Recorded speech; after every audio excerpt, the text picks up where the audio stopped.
À l'heure où sortira cette vidéo, le monde entier pourra enfin découvrir Blonde d'Andrew Dominik sur Netflix, adapté du roman éponyme de l'immense autrice Joyce Carol Oates. Ce biopic, qui assume totalement être très différent de la réalité, met en scène Ana de Armas dans le rôle iconique de Marilyn Monroe. Et autant se le dire, ça n'a pas été de tout repos pour que le film puisse voir le jour. Andrew Dominik développe son projet depuis 2010. À l'époque, c'est Naomi Watts qui était pressentie pour incarner Marilyn. Entre-temps, Dominik réalise Killing Them Softly, Brad Pitt, qui l'a dirigé sur le projet, accepte de coproduire Blonde. En 2014, on annonce Jessica Chastain en Marilyn Monroe, et faute de financement, c'est encore repoussé. Pourtant, en 2016, Netflix annonce avoir récupéré le projet. Il faudra attendre encore 3 ans avant que des nouvelles du film ne nous parviennent. Ana de Armas est annoncée en rôle titre, et le cinéaste admet avoir découvert l'actrice avec le film d'horreur Knock Knock, réalisé par Eli Roth, comme quoi, même dans un mauvais film, on peut briller de par son talent. En 22 ans de carrière, Andrew Dominik n'a réalisé que 4 longs métrages de fiction. C'est un perfectionniste, un acharné qui retouche ses projets jusqu'à la dernière minute. Pour Blonde, Ana de Armas a d'ailleurs confié que le cinéaste l'appelait régulièrement au beau milieu de la nuit parce qu'il venait d'avoir une idée pour une scène ou un détail d'interprétation. Un projet de passion sans le moindre doute. Et puisque 12 ans d'attente pour sortir un long métrage ça ne suffisait pas, Andrew Dominik a dû lutter avec Netflix pour imposer son montage final. Un montage qui a suscité énormément de controverses en interne, notamment pour le contenu prétendument graphique et sulfureux du film. Développement laborieux, négociations chaotiques, c'est la genèse parfaite pour une œuvre qui rend hommage à Marilyn Monroe. Le pont idéal avec le tout dernier film achevé de la carrière de cette actrice légendaire. Aujourd'hui, je vous propose un petit voyage temporel pour parler du film Les Désaxés de John Huston. Dernière sortie en salle pour Marilyn Monroe et accessoirement un des films, si ce n'est le film, le plus maudit de l'histoire du cinéma.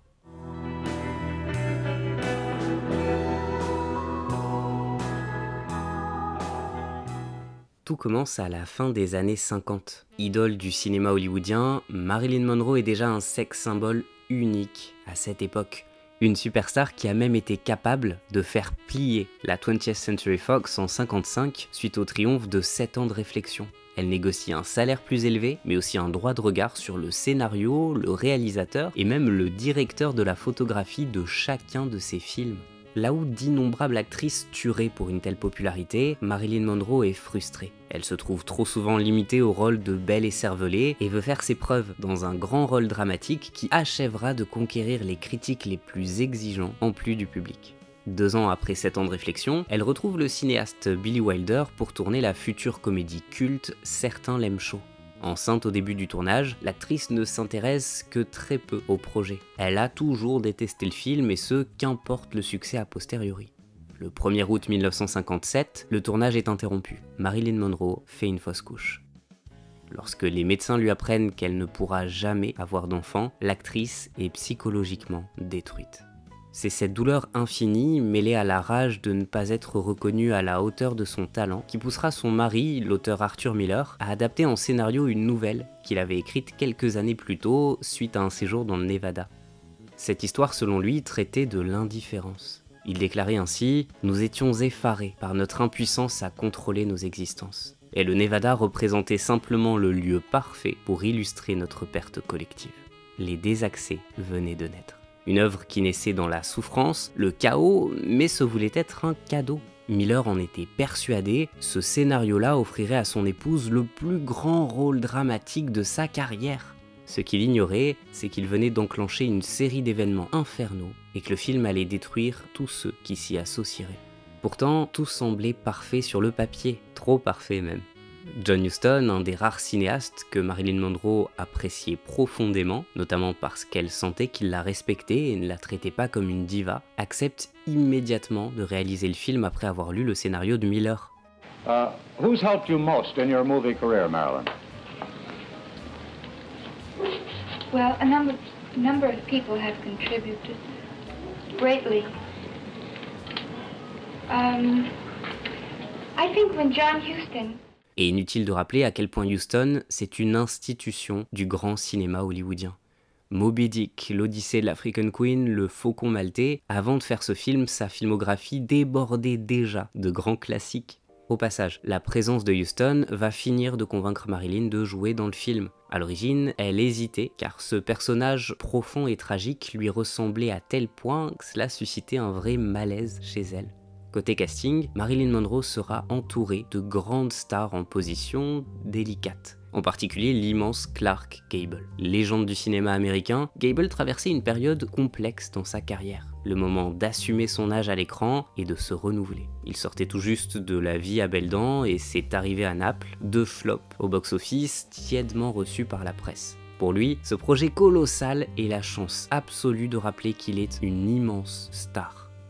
Montgomery Clift tiendra l'autre rôle majeur du film. Espoir extrêmement prometteur dans les années 50, Clift avait été victime d'un accident de la route en 56 qui l'a complètement défiguré. Entre l'accident, la chirurgie et ses problèmes connus avec l'alcool et la drogue, l'acteur tourne beaucoup, mais c'est sa carrière en chute libre. Là encore, les désaccès semblent être pour lui une chance de remonter la pente. Au passage, John Huston devra lourdement insister auprès des studios pour signer Clift, dans ce dernier a la réputation d'être instable et autodestructeur. Les photographes les plus célèbres de l'agence Magnum Photos se relaient par 2 tous les 15 jours sur le tournage. Ainsi, d'innombrables photographies de très grande qualité sont publiées dans la presse et servent de documentation passionnante à l'épopée qu'a été les désaccès. Le tournage débute en juillet 1960 dans le désert du Nevada. Conscient de la portée tragique du récit et de la réflexion portée sur des personnages dépassés par l'époque, John Huston fait le choix de tourner son film en noir et blanc, alors que la couleur est la norme à Hollywood depuis de nombreuses années. Autre spécificité qui impose une logique de tournage très exigeante, le cinéaste insiste pour que son film soit tourné dans l'ordre chronologique. Cela permet au passage à ce qu'un premier montage se fasse en parallèle du tournage pour que John Huston puisse régulièrement voir sa progression. Mais voilà, dès le premier jour du tournage, un problème se pose. Marilyn Monroe, au cœur de la première scène, ne trouve pas ses mots. Elle cherche son texte, et quand elle parvient enfin à le réciter, sa voix est quasiment inaudible. Il faudra plus d'une quinzaine de prises pour boucler cette scène. We did a first take, she couldn't, not a take, but for rehearsal, she couldn't get all the lines done. This happened maybe 6 or 7 times, and my performance is going out the windows. Ce premier aperçu sera à l'image de tout le tournage de Marilyn, un scénario qu'elle ne parvient pas à apprendre, des dialogues qu'elle oublie, et d'innombrables prises qui vont user toute l'équipe. Pour être tout à fait honnête, ça n'est pas la première fois que Marilyn Monroe rencontre ce type de problème. Sur le tournage de certains Lem Show, Billy Wilder évoquait déjà des journées très difficiles qui se terminaient souvent en conflit. Mais là, c'est différent. Il ne s'agit pas d'une poignée de journées compliquées, non, tout le tournage sera invivable. Chaque jour, l'actrice arrive en retard d'1 heure, voire de plusieurs heures. Certains jours, elle ne vient tout simplement pas, alors que toute l'équipe technique est prête. She would come into a set where everybody had been waiting for hours and hours and hours, frustrated, angry, in various degrees of whatever emotion they had. She'd walk on the set and nobody said a word. Et quand elle vient, sa dépression et les traitements très agressifs qu'elle prend l'assomment totalement. Son mari Arthur Miller ne cesse de retravailler les dialogues chaque jour, ce qui n'arrange rien à la situation. D'autant que le couple se déchire petit à petit. C'est flagrant quand on observe les photos de l'agence Magnum. Marilyn Monroe et Arthur Miller s'évitent, ils ne se parlent pas, ils ne se regardent plus. Les conditions de tournage empirent la situation. Chaque jour, on s'approche des 40 degrés et un vent sec vient balayer les décors et force l'équipe à s'arrêter. Au plus haut, on atteindra les 53 degrés, tout simplement invivables pour les acteurs comme pour les techniciens. Et comme tout est tourné en décor naturel, il faut 3 heures de voiture chaque matin pour se rendre sur les lieux. Une fois la chaleur de l'été passée, le vent froid et les nuages de poussière rendent parfois le travail impossible au directeur de la photographie. Autre immense source de tension, la présence de Paula Strasberg, plus que remarquée sur le plateau de tournage. Coach et confidente de l'actrice principale, Strasberg semble avoir sur elle une influence malsaine. Progressivement, Marilyn Monroe se coupe de tout le monde et sa coach devient le seul intermédiaire possible. Si John Huston veut parler à son actrice, il doit adresser le message à Strasberg qui décidera de ce qu'elle veut répéter ou non. L'équipe finit par la considérer comme une sorte de gourou menaçant.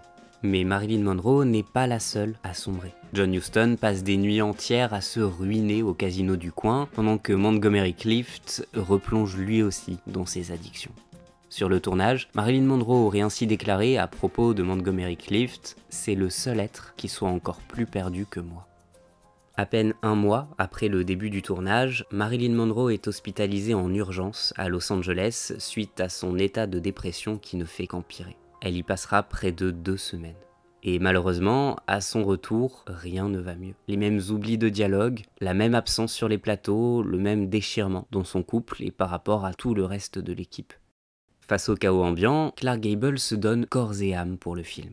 Malgré ses 59 ans et la dangerosité de certaines séquences, il insiste pour faire lui-même ses propres cascades. On retiendra notamment ce moment inoubliable lors duquel il est traîné au sol sur 120 mètres à une vitesse de près de 50 km/h. Physiquement usé à l'issue de ces séquences, Gable restera un grand professionnel tout le long du tournage. Le tournage, chaotique, aura été interminable. Prévu pour 1 mois et demi, il dépassera les 3 mois et aura explosé son budget lorsque commence la phase de post-production. Quelques jours à peine après la fin du tournage, Clark Gable subit une première crise cardiaque. Il sera hospitalisé pendant 10 jours avant d'en subir une seconde qui, cette fois-ci, lui sera fatale. C'est une légende d'Hollywood qui s'éteint après plus de 30 ans d'une carrière immense. Gable n'aura jamais vu les désaccès dans sa version finale. Et avec le recul, le cinéaste John Huston dira regretter grandement de lui avoir laissé faire ces cascades qui ont très certainement eu un effet terrible sur sa santé et sur sa fatigue. 2 mois après la fin du tournage, alors que toute la presse s'arrache encore les photos de l'agence Magnum retraçant les derniers jours de Clark Gable, on annonce la séparation du couple Monroe-Miller. Et à peine 2 semaines plus tard, Miller officialise sa relation avec Inge Morat, une des photographes de Magnum qui était présente sur le tournage. Ce cadeau d'amour d'un mari pour sa femme aura été l'occasion d'achever un couple déjà vacillant. Les Désaxés sortira en salle le 1er février 1961, date qui aurait été le 60e anniversaire de Clark Gable. Un film déjà au cœur de scandales médiatiques, faisant parler de lui pour toutes les mauvaises raisons, et si les performances du casting sont unanimement reconnues comme étant brillantes, le film en lui-même est reçu tièdement par la critique. Pire encore, le box-office est extrêmement décevant. Les Désaxés est clairement perçu comme un échec. Marilyn Monroe avait enfin eu le grand rôle tragique dont elle rêvait tant, mais en perdant le public en route. They didn't like her. They didn't like anybody, really. They didn't like Gable. It wasn't a Gable movie. It wasn't a Monty Clift movie. And it wasn't really a Marilyn Monroe movie. Elle tentera d'enchaîner immédiatement avec le tournage de Something's Got to Give, tournage qu'elle ne terminera jamais. Le 5 août 1962, Marilyn Monroe est retrouvée morte. Une mort à 36 ans qui achève de faire d'elle un mythe, une étoile sacrifiée par le Star System. Et une mort qui déchaînera les débats entre suicide potentiel et innombrables théories du complot. Les Désaxés sera le dernier film achevé de Marilyn Monroe, un monument historique. 3e tête d'affiche, Montgomery Clift décédera d'un infarctus en 1966 à l'âge de 45 ans. Le tournage des Désaxés ne l'avait pas aidé dans sa rechute et il ne parvint jamais à quitter ce cycle d'autodestruction, même s'il eut le temps de tourner quelques films avant sa mort. Le professeur Robert Lewis déclarera « Sa mort a été appelée le plus long suicide de l'histoire ». Les Désaxés de John Huston est logiquement entré dans l'histoire. Une histoire tragique qui verra toutes ses stars principales disparaître en un rien de temps après la fin du tournage. Une histoire tragique de dépression, d'addiction, de couples qui se déchirent pendant un des pires tournages jamais vus. Une légende maudite qui va parcourir les âges, avec au passage en 2018 la découverte d'une scène perdue qui montrait Marilyn Monroe nue au lit avec Clark Gable. Une séquence qui aurait très certainement enflammé encore plus le débat médiatique à l'époque si elle avait été conservée au montage final. Mais Les Désaxés, c'est aussi un film inoubliable pour l'objet filmique en tant que tel. Évidemment, il y a cet aspect photographie d'une époque disparue, l'étrangeté magique du cinéma qui fait éternellement revivre d'immenses talents qui nous ont quittés. Mais l'histoire de Miller, sublimée par la mise en scène de John Huston, est tout simplement passionnante. C'est un récit de perte, d'espoir déçu et d'idylle se heurtant à la brutalité du réel. Esthétiquement sublime, rempli de séquences à couper le souffle, Les Désaxés est le témoin d'un cinéma hollywoodien classique, au sens noble du terme, un cinéma déjà anachronique pour son époque.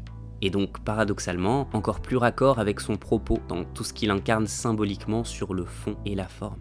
Certains journalistes et critiques ont utilisé le mot film de fantôme pour décrire cette épopée tragique, et c'est probablement la plus belle façon de décrire l'œuvre. Alors si la sortie de Blonde peut pousser quelques curieux ne connaissant pas les désaccès à découvrir cette petite merveille maudite, ce sera une victoire de plus dans l'histoire d'un classique réhabilité bien trop tardivement.